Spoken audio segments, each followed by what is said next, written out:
Today we stand at a critical juncture for the workers of Singareni. The central government's decision to auction off 80 coal blocks nationwide, including key mines in Singareni, threatens the livelihoods of many. For the past 10 years, the BRS government and the BJP government have been competing to see who can neglect the people of Singareni more.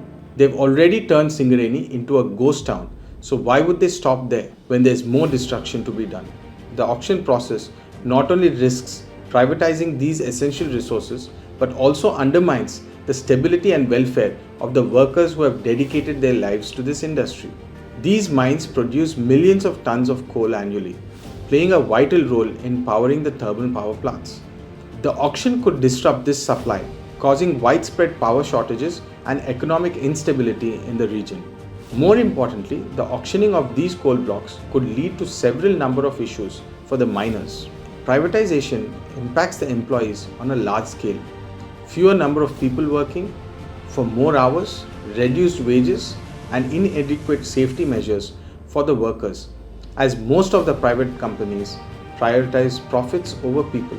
Singareni is not just coal, it's a hard-working community made up of countless families working in these mines for multiple generations. Privatizing these mines could dismantle decades of hard work and commitment from the miners and their families.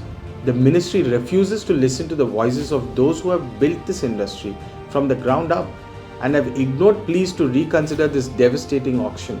I stand in solidarity with the workers and the people of Singareni against the privatization of these mines.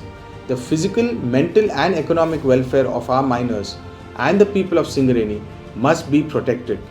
It has to be prioritized over corporate profits. This was even talked about in the campaign of the last election, where we told the people of Telangana that once BJP comes to power, they would concentrate on privatizing most of our public sector units. As private companies take over public sector units, we all know what happens. They reduce the workforce, increase the number of working hours, and ultimately the worker has to bear the brunt for it.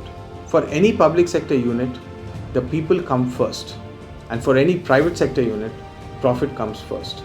We have to make this clear distinction. As a government, we should let public sector units survive and thrive so that the people of the state and the country prosper.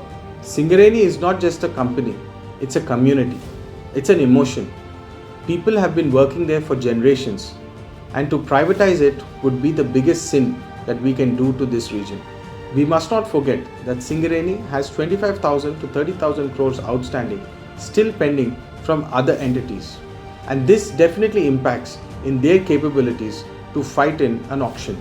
These auctions are subtle plans of the government to let the private companies enter the public sector domain. We all know that the public sector companies' financial situations are not as robust as private companies. So once these auctions start off, this is a beautiful way for governments to let private companies enter the public sector domains.